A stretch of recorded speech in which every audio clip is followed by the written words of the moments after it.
Karibu sana mtazamaji wetu. Msemaji wa serikali ya Israel, Shosh Bedrosian, amesema hakuna usitishaji wa mapigano utakaotekelezwa hivi sasa katika ukanda wa Gaza, bali ni kusitishwa kwa muda tu kwa baadhi ya mashambulizi anga.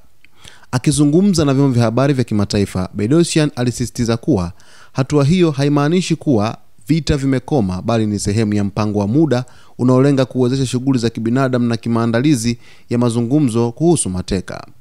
Bedrosian aliongeza kuwa jeshi la Israel bado lina haki ya kuendelea na operesheni zake ndani ya Gaza kwa sababu za kiulinzi, akimaanisha kuwa hatua za kijeshi zinaweza kuchukuliwa endapo kutatokea tishio lolote dhidi ya wanajeshi au raia wa Israel.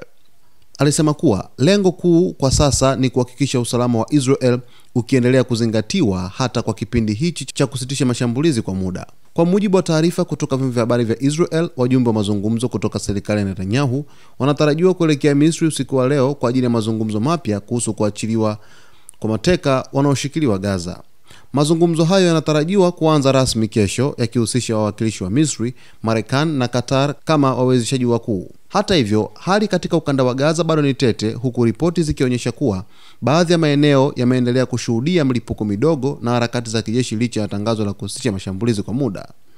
Mashirika ya kibinadamu yameitaka Israel kuheshimu makubaliano hayo ya muda ili kuruhusu misaada muhimu kuingia Gaza na kuwafikia maelfu ya raia walio katika mazingira magumu.